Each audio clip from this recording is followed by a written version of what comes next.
ক্ষমতা কার? হেদায়েতের চাবিকাঠি কার হাতে? হেদায়েতের চাবি কার হাতে? আল্লাহর হাতে। জোরে বলি আল্লাহুম্মা আমিন। সম্মানিত উপস্থিতি, আল্লাহ রাব্বুল আলামিন এই দুনিয়াতে প্রথম যে মানুষ পাঠিয়েছেন,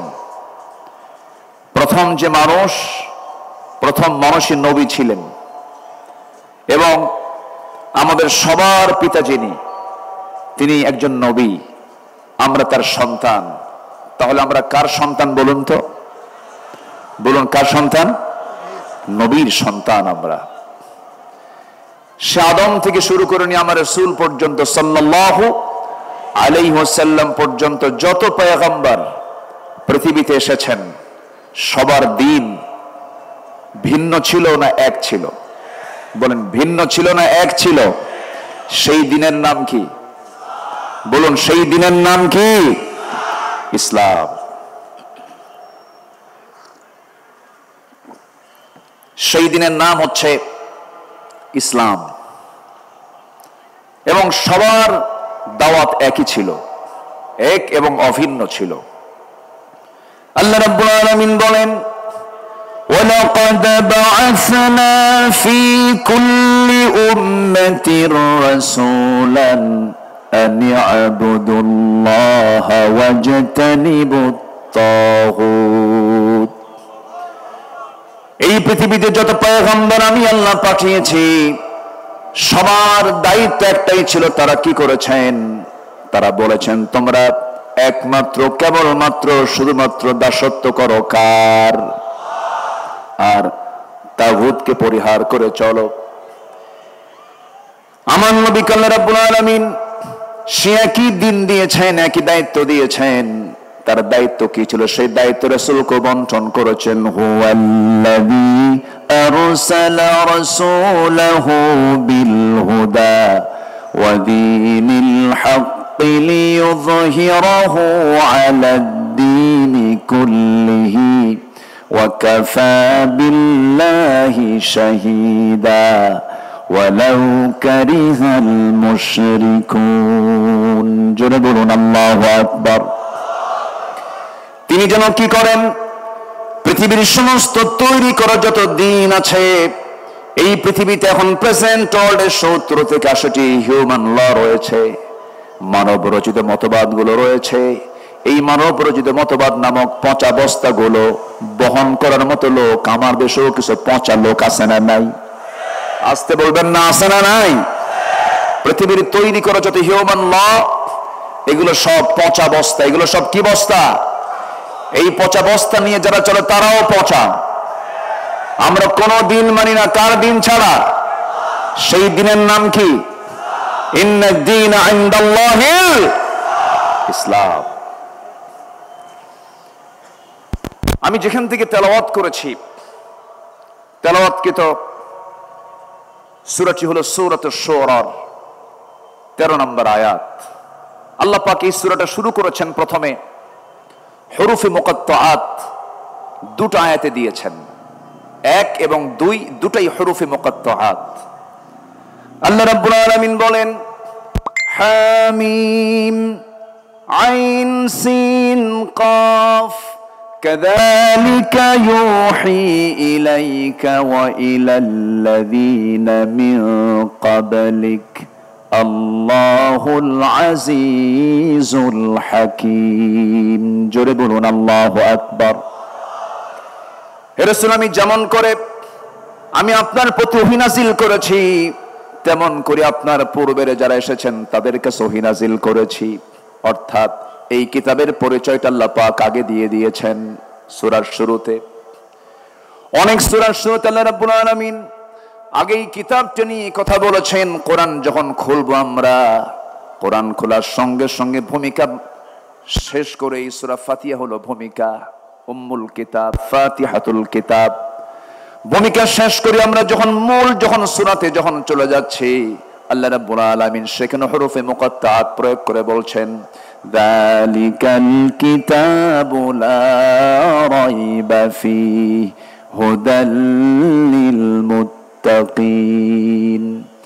এরকম করে আল্লাহ রাব্বুল আলামিন অনেক সূরার শুরুতে কোরআন সম্পর্কে আগে কথা বলেছেন। ইয়াসিনের দিকে তাকান, ইয়াসিন ওয়াল কুরআনিল হাকীম ইন্নাকা লামিনাল মুরসালিন আলা সিরাতিম মুস্তাকিম।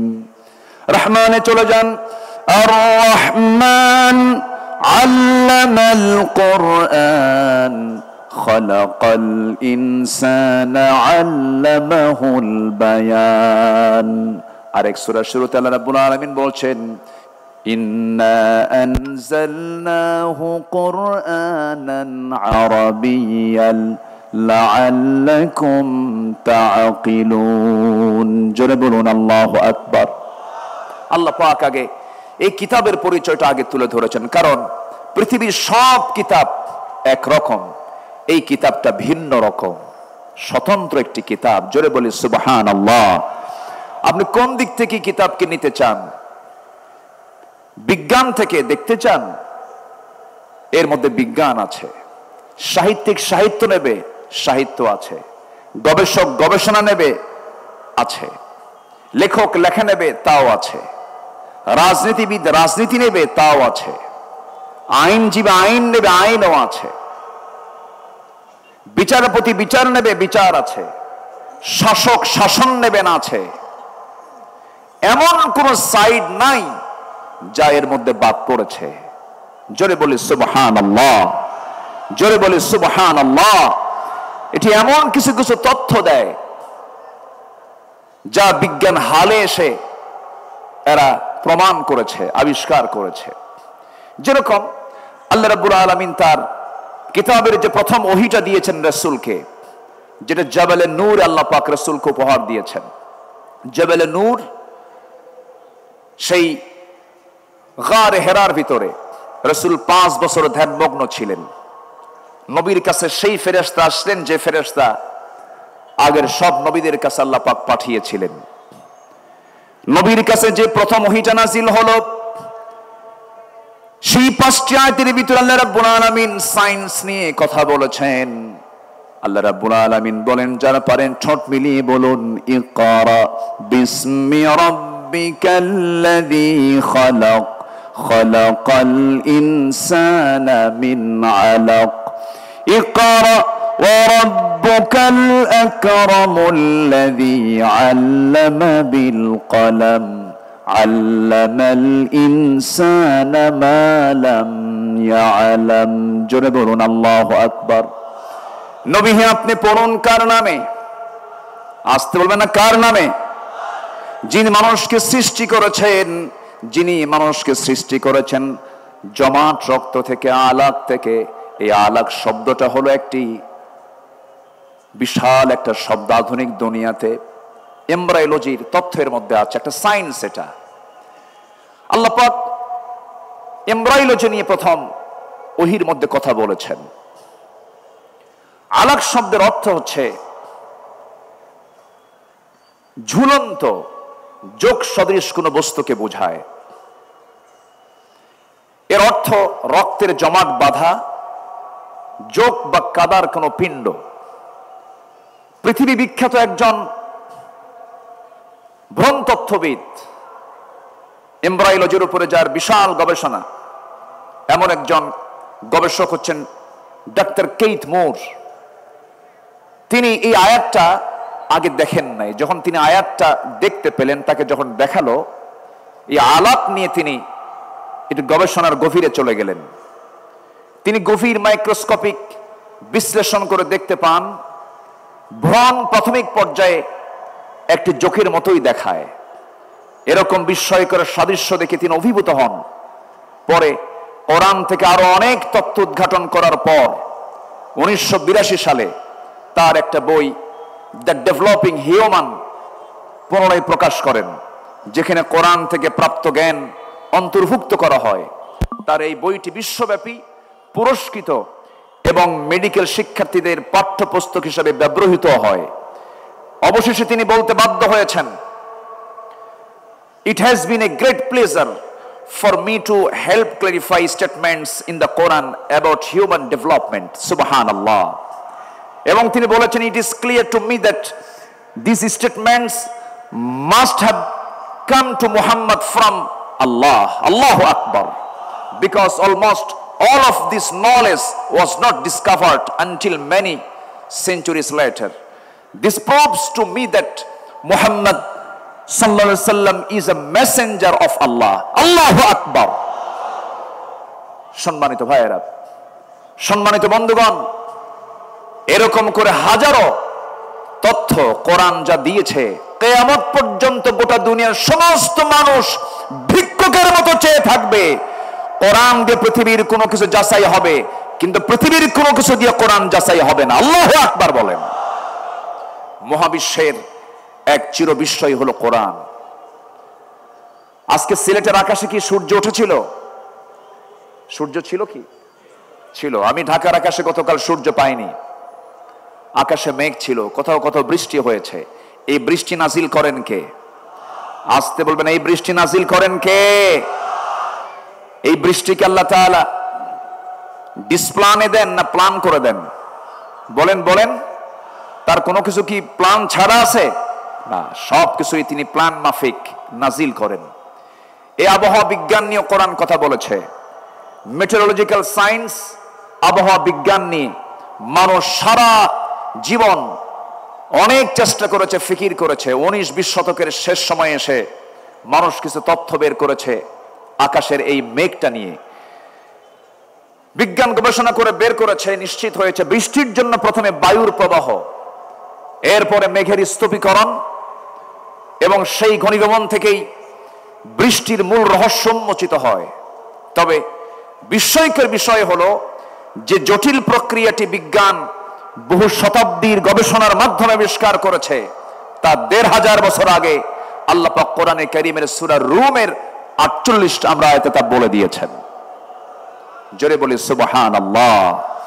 আল্লাহ রাব্বুল আলামিন বলেন, আল্লাহুল্লাযী ইউরসিলুর রিয়াহা ফাতুসীরু সাহাবান ফায়াবসুতুহু ফিস সামাই কাইফা ইয়াশা ويجعله كسفا فترى الودق يخرج من خلاله فإذا أصاب به من يشاء من عباده إذا هم يستبشرون জোরে বলুন আল্লাহু আকবার। তিনি সেই আল্লাহ যিনি বায়ু প্রেরণ করেন, অতবার তা মেঘমালাকে সঞ্চারিত করে, অতবার তিনি মেঘমালাকে যেভাবে ইচ্ছা আকাশে ছড়িয়ে দেন এবং তাকে স্তরে স্তরে রাখেন। আমার বন্ধুগণ, বিজ্ঞান বলেছে হালে এসে, কোরআন বলে দিয়েছে 1500 বছর আগে। এখন বলুন, বিজ্ঞানকে আবিষ্কার করেছে না কোরআন থেকে ধার নিয়েছে? ধার নিয়েছে। সম্মানিত ভাইয়েরা, আবার এই বৃষ্টিপাতটা আল্লাহ পাক পরিমাণ মতো দেন, বেশিও দেন না, কমও দেন না। যে পরিমাণ পানি বাষ্পীয় আকারে উপরে উঠে আল্লাহ পাক ওয়াটার সাইকেলের মধ্য দিয়ে উপরে ওঠান, সেই পরিমাণ পানি আল্লাহ পাক আবার মেঘ থেকে নাজিল করেন।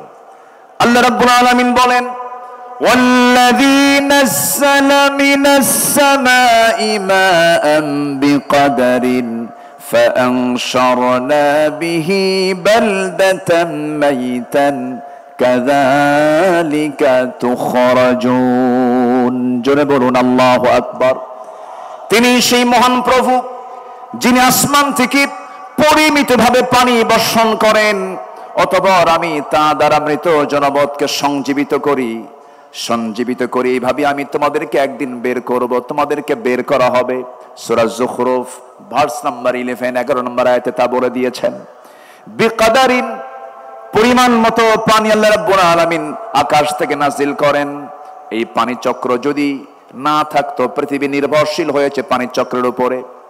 মানুষ দুনিয়ার সমস্ত টেকনোলজি, প্রযুক্তি ব্যবহার করে পানির এই চক্রটি কৃত্রিমভাবে পুনরুৎপাদন করতে কখনো সমর্থ হবে না। মহান আল্লাহ তাআলা এই পানি চক্রের কথা 1500 বছর আগে বলে দিয়েছেন, যা বিজ্ঞান হালে এসে একটু রিসার্চ করে বের করেছে। কি পরিমাণ পানি জমিন থেকে, ভূপৃষ্ঠ থেকে আল্লাহ পাক বাষ্পীয় আকারে উপরে উঠান। সব ম্যানেজমেন্টের দায়িত্ব কার? আসতে বলবেন না কার? সে আল্লাহ বলছেন, বান্দা এত কিছু আমি তোরে দেই, তুই আমার আইন মানিস না কেন? আমার দিন মানিস না কেন? যে মুসলমান নামাজ পড়বে আল্লাহর বিধান অনুযায়ী, রোজা রাখবে আল্লাহর বিধান অনুযায়ী, হজ করবে আল্লাহর বিধান অনুযায়ী, রাসূলকে নামাজে মানবে, রোজায় মানবে, মিসওয়াকে মানবে, সুরমায় মানবে, ওযুতে মানবে, আতর সুরমায় মানবে, কিন্তু যে উম্মত রাসূলকে দাঁত ভাঙার সুন্নাত মানবে না, যে রাসূলকে রাষ্ট্রনায়ক হিসাবে মডেল বানাতে পারবে না, ওটা উম্মত নয়, ওটা ভণ্ড, ওটা প্রতারক। সম্মানিত ভাইয়েরা, দিনকে মানতে হবে আংশিক না পুরোপুরি? আসতে বলবেন না আংশিক না পুরোপুরি? পুরোপুরি মানতে হবে। পুরোপুরি মানার নাম হলো মুমিন। আল্লাহ রাব্বুল আলামিন বলেন, আফাতুমিনুনা বিবা'দিল কিতাবি ওয়া তাকফুরুনা বিবা'দ। তুমি কিতাবের কিছু অংশ মানবে, কিছু অংশ মানবে না। তার ফলাফল হলো খিজিয়ুন ফিল হায়াতিদ দুনিয়া, দুনিয়ার জিন্দেগিতে লাঞ্ছিত হবে, আখিরাতে তুমি ক্ষতিগ্রস্তদের অন্তর্ভুক্ত হয়ে যাবে। পুরোপুরি দিনকে মানতে হবে। আংশিক মানার নাম দিন নয়, আংশিক মানার নাম মুমিন নয়, পুরোপুরি মানতে হবে। আল্লাহ রাব্বুল আলামিন দিন হিসেবে যারা ইসলামকে না মানবে, আল্লাহ রাব্বুল আলামিন তাদের ব্যাপারে ক্লিয়ার কথা বলেছেন, ওয়া মাইয়াবতাগি গায়রাল ইসলামি দীনান ফালাই ইউকবালা মিনহু ওয়া হুয়া ফিল আখিরাতি মিনাল খাসিরিন। দিন হিসাবে, জীবন বিধান হিসাবে ইসলামকে বাদ দিয়ে যারা অন্য কোন তন্ত্র মন্ত্র ইজমকে গ্রহণ করবে, আল্লাহ রাব্বুল আলামিন বলছেন তার কোনো কিছু আমি আল্লাহ রাব্বুল আলামিন কখনো কবুল করব না। নাউজুবিল্লাহ। অতএব দিনকে মানতে হবে পরিপূর্ণরূপে। আল্লাহ রাব্বুল আলামিন এবার বলছেন, আমরা মূল আয়াতের দিকে চলে যাই। আল্লাহ রাব্বুল আলামিন বলেন সূরা শুরার 13 নম্বর আয়াত, আল্লাহ রাব্বুল আলামিন বলছেন, শারা'a লাকুম মিনাদ-দীনি মা ওয়াসসা বিহি নূহান ওয়াল্লাযী আওহায়না ইলাইকা ওয়া মা ওয়াসাইনা বিহি ইব্রাহিমা ওয়া মূসা ওয়া ঈসা আন আকিমুদ-দীনা ওয়া লা তাতাফাররাকু ফীহি كبر على المشركين ما تدعوهم إليه الله يجتبي إليه من يشاء ويهدي إليه من ينيب। জোরে বলুন আল্লাহু আকবার। তিনি তোমাদের জন্য সেই দিন নির্ধারণ করেছেন যার নির্দেশ দিয়েছেন নূহ আলাইহিস সালাতু ওয়াস সালামকে, এবং যা আমি তোমার প্রতি ওহী করেছি, যার নির্দেশ দিয়েছিলাম ইব্রাহিম, মূসা এবং ঈসাকে। এই মর্মে তোমরা দিন প্রতিষ্ঠিত করো এবং দিন প্রতিষ্ঠার সংগ্রাম করতে গিয়ে কোনো মত পার্থক্য সৃষ্টি করো না। তোমরা যাকে আহ্বান জানাচ্ছ তা মুশরিকদের জন্য ভারী মনে হয়। আল্লাহ যাকে চান তাকে মনোনীত করেন, আর যাকে ইচ্ছা তাকে তার দিকে পথ প্রদর্শন করেন। জোরে বলি সুবহানাল্লাহ। ক্ষমতা কার? হেদায়েতের চাবিকাঠি কার হাতে? হেদায়েতের চাবি কার হাতে? আল্লাহর হাতে। সম্মানিত ভাইয়েরা, প্রেজেন্ট বাংলাদেশ শুধু নয়, গোটা পৃথিবীতে 2 শতাধিক কান্ট্রি আছে। প্রত্যেকটা দেশের, গোটা পৃথিবীতেই একটা বিষয়ে বড় ক্রাইসিস আমরা লক্ষ্য করি, সেটা হলো আমার দেশে এখন এই মুহূর্তে সবচেয়ে বড় সমস্যা হলো গদি সমস্যা। কি সমস্যা বলেন তো? এই যে গদি সমস্যা হচ্ছে এখন সবচেয়ে বড় সমস্যা। এখন যে সরকার আমার দেশে আছে, অস্থায়ী না স্থায়ী? অস্থায়ী। তাহলে এখন সামনে যে সিচুয়েশনটা আসতেছে, এই সিচুয়েশনে একটি সরকার, কল্যাণ সরকার, এটি কল্যাণ রাষ্ট্র গঠনের জন্য প্রয়োজন কিনা বলেন? প্রয়োজন। মনে হয় এই ব্যাপারে কোরআন কোনো বক্তব্য দেয়নি। আসতে বলে, কোরআনে ব্যাপারে বক্তব্য আছে না নাই? আসতে বলবেন না, আছে না নাই? আমরা বহু পরামর্শ দেখেছি এই 53-54 বছর। কেউ চালিয়েছেন 25 বছর, কেউ চালিয়েছেন 16 বছর, কেউ চালিয়েছেন 9 বছর, কেয়ারটেকার গভর্নমেন্টটা কয়েক বছর। সব দেখা শেষ। সবার নামের আগে মুহাম্মদ ছিল, যাদের ধর্মের নাম ইসলাম ছিল, কিন্তু কেউ ন্যূনতম নামাজের একটা আইন পর্যন্ত পাশ করতে পারেন নাই। সব দেখা শেষ। আগামীর দেশ হলো ইসলামের দেশ, কোরআনের দেশ। রাজি আছেন কারা কারা? হাত উঁচু করে দেখান মুসলমান।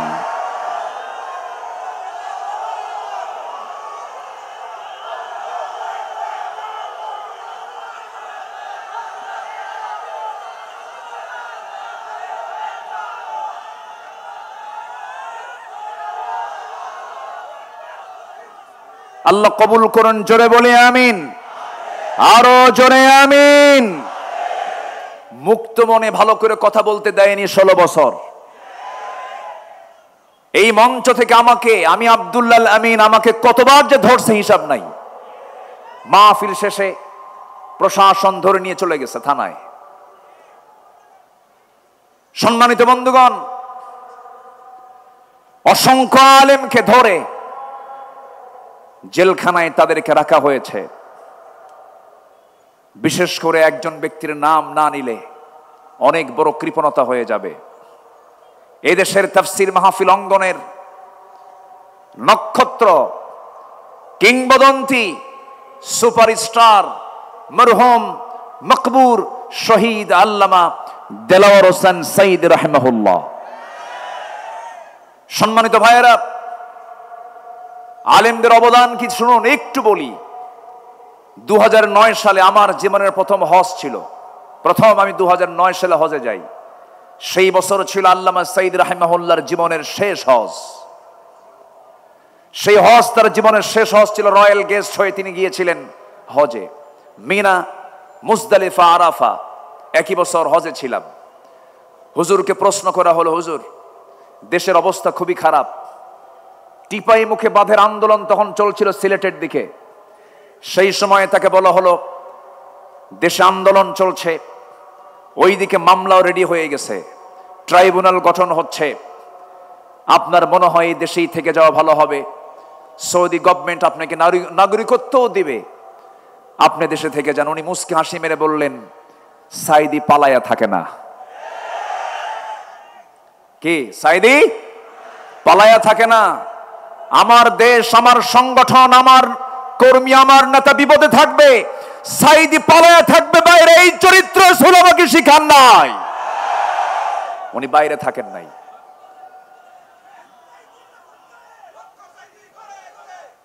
উনি ফিরেছেন সাহসিকতা নিয়ে। ফিরেই তিনি 2010 সালের 30 জুন গ্রেফতার হয়েছেন। সেই 2010 সালের 30 জুন 2023 সালের 13 আগস্ট, এই 13 বছরের মতোই দীর্ঘ সময় তিনি যে জেলখানায় ছিলেন, তার মুখে কি কখনো হতাশার কোনো ছাপ দেখতে পেয়েছেন আপনারা? শেষ বিদায়ের সময় তার মুখে কি কান্না ছিল না হাসি ছিল? তিনি হেসে বিদায় নিয়েছেন, গোটা জাতিকে তিনি কাঁদিয়ে রেখেছেন। সম্মানিত ভাইয়েরা, যার বক্তৃতা শুনে অসংখ্য পথহারা মানুষ পথের দিশা পেয়েছে। অবাধ্য সন্তান বাপমার সেবা করা শিখেছে তার বক্তৃতা শুনে। সেই দেশ গড়ার, সেই নাগরিক তৈরি করার মহান এই কারিগর আল্লামা সাঈদীকে 13 বছর শুধু জেল নয়, ছেলে রেখে, শুধু জেলখানায় নয়, হাজতে রেখে অবর্ণনীয় সীমাহীন অত্যাচার করা হয়েছে রিমান্ডে নিয়ে। চোখের পানিতে জায়নামাজ ভিজেছে, চোখের পানিতে জেলখানার বালিশ ভিজেছে। সম্মানিত ভাইয়েরা, সম্মানিত বন্ধুগণ, শেষমেশ এই পাশবিক শক্তি দিল্লির প্রেসক্রিপশনে চিকিৎসার নাম করে হসপিটালে নিয়ে ইমাম আবু হানিফার সেই একই পথ ধরে তাকে বিষ প্রয়োগ করে শহীদ করা হয়েছে। তাফসীর মাহফিলের এই প্ল্যাটফর্ম থেকে আমরা স্পষ্ট ভাষায় জানান দিতে চাই, অবিলম্বে আল্লামা সাঈদীর যারা খুনি তাদের চূড়ান্ত শাস্তি নিশ্চিত করা হোক। রাজি আছেন কারা কারা? হাত উঁচু করে দেখান মুসলমান।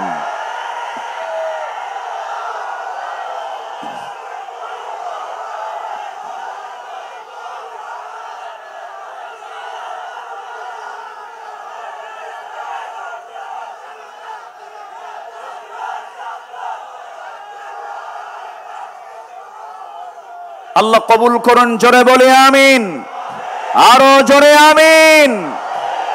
আমার বিশ্বাস আল্লামা সাঈদীর সুরেই কথা বলতে চাই। উনি বলেছেন গোটা পৃথিবীর মধ্যে একমাত্র বাংলাদেশেই ইসলামী হুকুমত কায়েম হওয়ার জন্য একটা উর্বর জমিন, এটা বাংলাদেশ। এই জমিন আল্লাহর দিন কায়েম হবে, জোরে বলি ইনশাআল্লাহ, আরো জোরে বলি ইনশাআল্লাহ। আসুন আমরা বর্তমান দেশের যে সংকট, একটি কল্যাণ রাষ্ট্র, ইসলামী রাষ্ট্র গঠনে রাসূলুল্লাহর আদর্শ কি ছিল এবং আমাদের করণীয় কি, এই বিষয়ে কিছু কথা বলতে চাচ্ছি। শুনবেন? রাজি আছেন তো? কিন্তু সময় তো কম, আমাকে শেষের দিকে যেতে হচ্ছে আস্তে আস্তে। আমি খুব বেশি সময় আর পাবো না, আমি খুব দ্রুত শেষ করে দেব। মাহফিল কমিটিকে ধন্যবাদ। এক যুগেরও বেশি সময় ধরে আঞ্জুমানে খেদমতে কোরআনের এই মাহফিল হতে দেয়নি ফেরেশতারা। ফেরেশতারা বলবো না, ফেরেশতাই তো বলবো। ফেরেশতা দেখা যায় না, ওদেরও তো এখন দেখা যায় না, ওরা তো নাই। অযোগ্য, ব্যক্তিত্বহীন নেতৃত্ব ছিল বিগত সময়ে, যাদের মুখের ভাষা ছিল হলো মূর্খদের মতো, ব্যক্তিত্বহীনদের মতো। প্রায় প্রায় বলতো খেলা হবে, বলতো না, বলতো না? এই জাতীয় বক্তব্য কি একজন সচেতন ব্যক্তির মুখ থেকে বের হতে পারে? মান কানা ইউমিনু বিল্লাহ ওয়াল ইয়াউমিল আখির ফালইয়াকুল খায়রান আও ইয়াসমুত। যে ব্যক্তি আল্লাহর প্রতি বিশ্বাস করবে, পরকালকে বিশ্বাস করবে, সে যদি কোনো কথা পায় ভালো কথা বলবে, যদি কথা না পায় চুপ থাকবে। চুপ থাকাটাও নাজাত। বহু লম্বা সময় আমার নবী মাঝে মাঝে চুপ থাকতেন, কোনো কথাই বলতেন না। যত কথা কম যার জীবনে, গুনাহও তার জীবনের সবচাইতে কম। ইসলামী রাষ্ট্র গঠনের রাসূলের আদর্শ কি ছিল? নাম্বার 1, আমার নবীজির ইসলামী রাষ্ট্রের 1 নাম্বার দিক ছিল হলো তিনি যা প্রতিষ্ঠা করেছেন, এর মধ্যে 1 নাম্বার হলো তাওহীদকে তিনি প্রতিষ্ঠা করেছেন। জোরে বলি সুবহানাল্লাহ। কি প্রতিষ্ঠা করেছেন? তাওহীদ। আল্লাহ রাব্বুল আলামিন বলেন, কুল ইন্নামা ইউহি ইলাইয়া আন্নামা ইলাহুকুম ইলাহুন ওয়াহিদ ফাহাল আনতুম মুসলিমুন। সূরাতুল আম্বিয়া 108 নম্বর আয়াত। হে রাসূল, আপনি বলে দেন আমার প্রতি ওহী প্রেরণ করা হয়, তোমাদের ইলাহ একক আল্লাহ, সুতরাং তোমরা কি আত্মসমর্পণকারী হবে না? প্রশ্ন করা হচ্ছে, রাসূলকে এই কথা বলে দেওয়া হলো। নবীজি মক্কার মাটিতে মার খেয়েছেন না মার দিয়েছেন? বলেন বলেন বলেন, মার খেয়েছেন না মার দিয়েছেন? আর মদিনার মাটিতে এসে মার খেয়েছেন না মার দিয়েছেন? তাহলে দিনের জন্য মায়ের খাওয়াও সুন্নাত। মায়ের জোরে মায়ের মায়ের দেওয়া সুন্নাত। রাসূলকে হাতে অস্ত্র নেন, আমি আমার মেয়ের হাত কেটে দিতাম। জোরে বলি আল্লাহু আকবার। আইন সবার জন্য কি? আইন সবার জন্য কি? সমান। নাম্বার 4 হলো সামাজিক দায়িত্ব এবং দরিদ্রদের সহযোগিতা ছিল আমার রাসূলের, মানে একটি রাষ্ট্রের অন্যতম একটা বৈশিষ্ট্য ছিল। সামাজিক দায়িত্ব এবং দরিদ্রদের সহযোগিতায় তিনি ব্যস্ত থাকতেন। কারণ অফি আমওয়ালিহিম হাক্কুল লিসাইলি ওয়াল মাহরুম। রাসূল এত দান করতেন, তার দানটা এত বেশি ছিল, তিনি বলেছেন আমার কাছে যদি উহুদ পরিমাণ সমান সোনা থাকতো, লাউ কানা লিমিসলু উহুদিন যাহাবান, তাহলে পছন্দ নয় যে তিনি 3 দিন অতিবাহিত হওয়ার পর তার কিছু অংশ আমার কাছে থাকুক, এটা আমি পছন্দ করতাম না। 3 দিনই সব শেষ করে দিতাম। আল্লাহু আকবার বলে তিনি এত পরিমাণ তিনি দান করতেন। ডান হাতে বাম হাতে যা ছিল সব তিনি দিয়ে দিতেন। রাসূল যখন মারা যাবেন, আম্মা জান আয়েশা রাদিয়াল্লাহু তাআলা আনহা রাসূলকে তার উরুতে শোয়ায় রেখেছেন। আমার নবীজি দুনিয়া থেকে বিদায় নেবেন, বিদায় লগন যখন চলে এসেছে, রাসূল বলছেন আয়েশা রে, আমি মনে হয় বাঁচব না, দুনিয়া থেকে বিদায় নিয়ে নেব।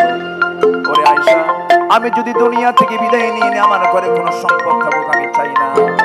অতএব আমি তোমাকে জানাই দিচ্ছি, দেখো তো ঘরের মধ্যে কোনো কিছু আছে নাকি। তন্ন তন্ন করে খুঁজে বের করা হলো 6টা স্বর্ণের টুকরা হাতের তালুতে নিয়ে রাসূল বললেন, আয়েশা এতটুকুন সম্পদ আমি দিন প্রতিষ্ঠার কাজে আমি দান করে দুনিয়া থেকে বিদায় নিতে চাই।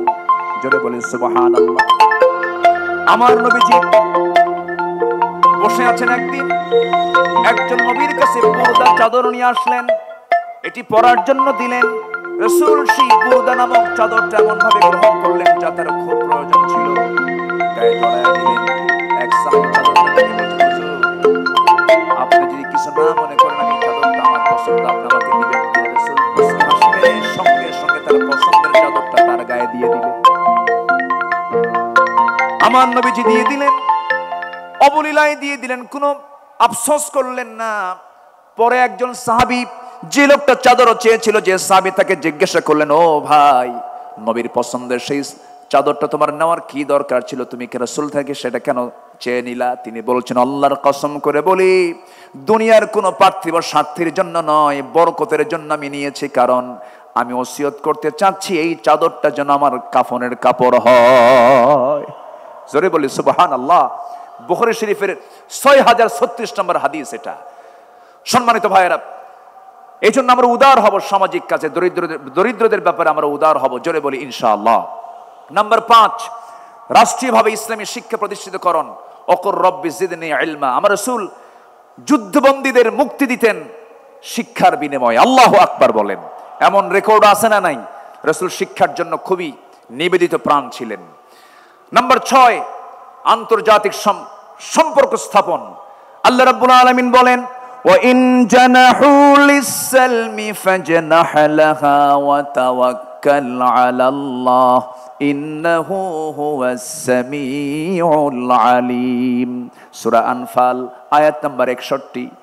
যদি তারা সন্ধির প্রতি ঝুঁকে পড়ে, তাহলে তুমিও তার প্রতি ঝুঁকে পড়ো এবং ভরসা করো কার উপরে? আসতে বলবেন না, কার উপরে? আমার নবী মদিনা রাষ্ট্র থেকে তিনি রোম সম্রাট হেরাক্লিয়াসকে চিঠি লিখেছেন, মিম মুহাম্মদ সাল্লাল্লাহু আলাইহি ওয়াসাল্লাম ইলা হেরাকাল। হেরাকালকে লক্ষ্য করে তিনি চিঠি লিখেছেন, আসলিম, আত্মসমর্পণ করো। এই যে জোরালো একটা চিঠি তার কাছে লিখে দিলেন রোম সম্রাট হেরাক্লিয়াস। এই চিঠিখানা পড়ে সভাসদবৃন্দকে ডাক দিয়ে বলতেছে, ও সভাসদবৃন্দ, এই যে চিঠিখানা যার পক্ষ থেকে এসেছে, মদিনার রাষ্ট্রের রাষ্ট্রপতি মুহাম্মদ সাল্লাল্লাহু আলাইহি ওয়াসাল্লামের পক্ষ থেকে এসেছে। এই চিঠির ভাষা প্রমাণ করে হেরাক্লিয়াসের পায়ের নিচের এই মাটির অংশ মুহাম্মদ একদিন দখল করে ছাড়বে। জোরে বলি আল্লাহু আকবার। আমরা কোনো রাশাকে ভয় পাবো না, আমরা কোনো পরশক্তিকে ভয় পাবো না। রাশা বাঁচাবে না, আমেরিকা বাঁচাবে না, হিন্দুস্তান বাঁচাবে না, কেউ আমাকে বাঁচাবে না, কেউ আমাকে রক্ষা করতে পারবেন না। আমাকে বাঁচাবেন তিনি কে? তার বড় প্রমাণ কোন গোয়েন্দা সংস্থার রিপোর্টে ছিল না 5 আগস্টের এই প্রেক্ষাপট তৈরি হবে। এটা করে দিয়েছেন তিনি কে? আসতে বলেন, তিনি কে? যুব সমাজ, এই রক্তকে ভোলা যাবে না। নবীর আদর্শ উজ্জীবিত হও। তোমার হাতে আগামীর বাংলাদেশ, আগামীর নেতৃত্ব তোমার হাতে। কোন চোর, বেঈমান, চরিত্রহীন, লম্পট, চাঁদাবাজদের হাতে কোনো নেতৃত্ব আমরা দেব না। আল্লাহ কবুল করুন। জোরে বলি আমিন, আরো জোরে আমিন। নাম্বার 7, বিপদে আপদে সংগ্রামের সমস্ত পরিস্থিতিতে মহান আল্লাহর উপরে পূর্ণ তাওয়াক্কুল করা, মহান আল্লাহর সাহায্যের ওয়াদা। এটা ছিল নবীর রাষ্ট্রের একটি গুরুত্বপূর্ণ দিক। রাসূল সবসময় ভরসা করতেন কার উপরে? আসতে বলবেন না, কার উপরে? আমার বিজয় কার হাতে? বিয়াদিকাল খাইর, সব কল্যাণ কার হাতে? অত ইজ্জু মান তাশা ওয়া তুযিল্লু মান তাশা, কার হাতে? আল্লাহর হাতে। ইদ হুমা ফিল গার ইদ ইয়াকুলু লিসাহিবিহি লা তাহজান ইন্নাল্লাহা মা'ানা ফাআনজালাল্লাহু সাকিনাতাহু আলাইহি ওয়া আইয়াদাহু বিজুনুদিন লাম তারাওহা। আল্লাহু আকবার বলেন। সম্মানিত ভাইয়েরা, সময় কম, আমি সামারাইজ করে বলছি। নাম্বার 8, ন্যায়ের পথে নিজেকে অবিচল রাখা। পরিবার ও সমাজে ন্যায় শৃঙ্খলা প্রতিষ্ঠা করা ছিল রাসূলের রাষ্ট্রের একটি গুরুত্বপূর্ণ নীতি, একটি মূলনীতির একটি অংশ ছিল। আমরাও এদিকে খেয়াল করব, জোরে বলি ইনশাআল্লাহ। নাম্বার 9 হচ্ছে পরামর্শ ভিত্তিক নেতৃত্ব। নেতৃত্ব হবে একক না পরামর্শের ভিত্তিতে? বলেন, আমার রাসূলের রাষ্ট্রের একটি গুরুত্বপূর্ণ অংশ ছিল রাসূল এমনকি স্ত্রীর কাছ থেকেও পরামর্শ নিয়েছেন। আল্লাহু আকবার বলেন। সম্মানিত ভাইয়েরা, সম্মানিত দ্বীনি বন্ধুগণ, আর দুটো পয়েন্ট আমি বলতে চাচ্ছি। নাম্বার 10 হচ্ছে রাসূল সাল্লাল্লাহু আলাইহি সাল্লাম রাষ্ট্র গঠনে ছোট থেকে বড় সকলের উপরে জুলুমকে হারাম করেছিলেন। এমনকি একটা প্রাণীকেও তিনি জুলুমের শিকার হতে দেননি। জোরে বলি আল্লাহু আকবার, জোরে বলি আল্লাহু আকবার। আমার নবীজি একদিন এক আনসারীর খেজুর বাগানে প্রবেশ করলেন। হঠাৎ করে একটা উট তার দৃষ্টিগোচর হয়। উটটি নবী করিম সাল্লাল্লাহু আলাইহি সাল্লামকে দেখে কাঁদতে লাগলো এবং তার চোখ দিয়ে অশ্রু গড়িয়ে পড়ল। রাসূল উটটির কাছে গিয়ে তার মাথায় হাত বুলিয়ে আদর করলেন এবং উটটি কান্না থামালো। তিনি জিজ্ঞেস করলেন, এই উটের মালিক কে? আমার নবীজি উটটির মাথায় হাত রাখলেন, কান্না থেমে গেল। রাসূল প্রশ্ন করলেন, মার রাব্বু হাযাল জামাল লিমান হাযাল জামাল? ফাজা ফাতা মিনাল আনসারি ফাকালা লি ইয়া রাসূলাল্লাহ ফাকালা আফালা তাত্তাকিল্লাহ ফি হাযিহিল বাহিমাতি আল্লাতী মাল্লাকাক আল্লাহু ইয়াহা ফাইন্নাহু শাকা ইলাইয়া আন্নাকা তুজিউহু ওয়া তুযইবুহু। রাসূল বললেন, শোনো, তুমি যে এই উটটাকে না খেয়ে রেখেছো, উট আমার কাছে এসে নালিশ দিল তুমি নাকি তাকে খেতে দাও নাই, তাকে ক্ষুধার্ত রেখেছো। রাসূল এমন রাসূল ছিলেন যার রাষ্ট্রে একটা উটের খবরও আমার রাসূল রেখেছেন। জোরে বলি সুবহানাল্লাহ, জোরে বলি আল্লাহু আকবার। আমরা এমন রাষ্ট্রকে আমরা আমাদের দেশে দেখতে চাই। আল্লাহ কবুল করুন, জোরে বলি আমিন। নাম্বার 11 হলো জাতীয় এবং আন্তর্জাতিক পর্যায় থেকে আসা সকল হুমকি ভয়ভীতিকে তোয়াক্কা না করে দিন প্রতিষ্ঠার সংগ্রামে আল্লাহর উপরে পূর্ণ আস্থা এবং দৃঢ়তা নিয়ে চলা। সকল আস্থার জায়গা আমাদের একটাই, সেটা হচ্ছে তিনি কে? আসতে বলবো না, তিনি কে? নাম্বার 12 হলো ছোট পরিসর থেকে বড় পরিসর প্রতিটি স্থানে তাকওয়া ভিত্তিক নেতৃত্ব গড়ে তোলা। কি ভিত্তিক? বলেন, কি ভিত্তিক?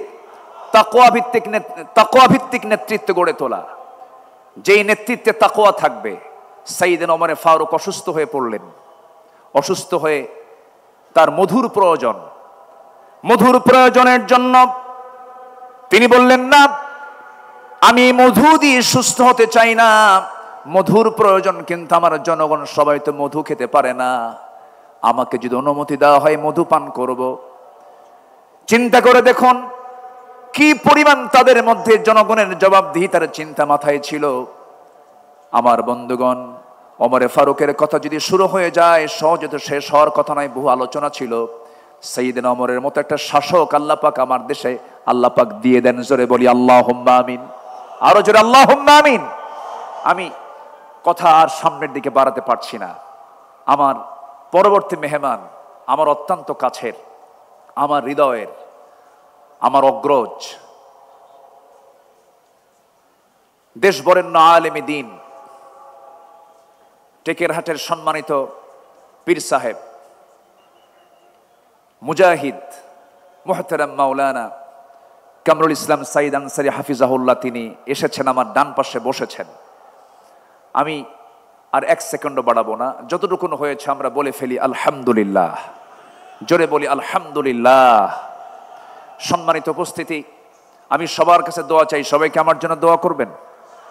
আমি আপনার জন্য দোয়া করি আল্লাহ পাক আমাদের সম্পর্ক হাসর পর্যন্ত গড়ায় দেন এবং আজকের মাহফিলকে সফল করার জন্য সবাই আমরা শেষ অবধি, শেষ মোনাজাত পর্যন্ত থাকব। জোরে বলি ইনশাআল্লাহ। এই আশাবাদ কামনা করে আমি আমার ভাঙ্গাচোরা কথা এখানেই শেষ করছি। সুবহানাকাল্লাহুম্মা ওয়া বিহামদিকা আশহাদু আল্লা ইলাহা ইল্লা আনতা আস্তাগফিরুকা ওয়া আতুবু ইলাইক। আসসালামু আলাইকুম ওয়া রাহমাতুল্লাহি ওয়া বারাকাতুহু।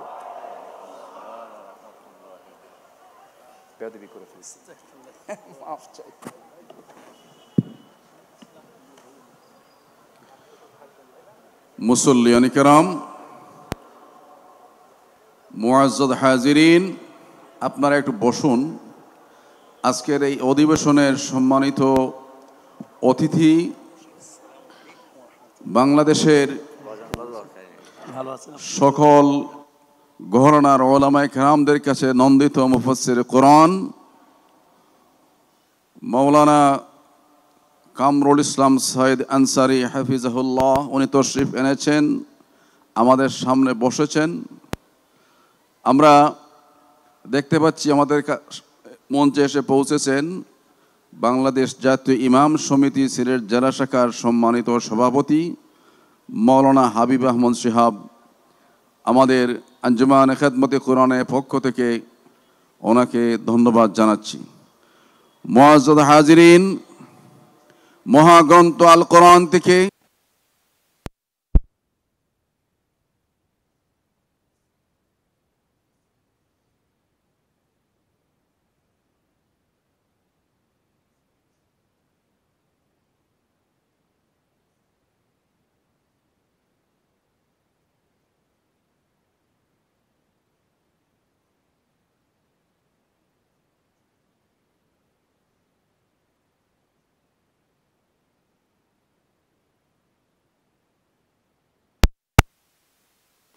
السلام عليكم ورحمة الله وبركاته.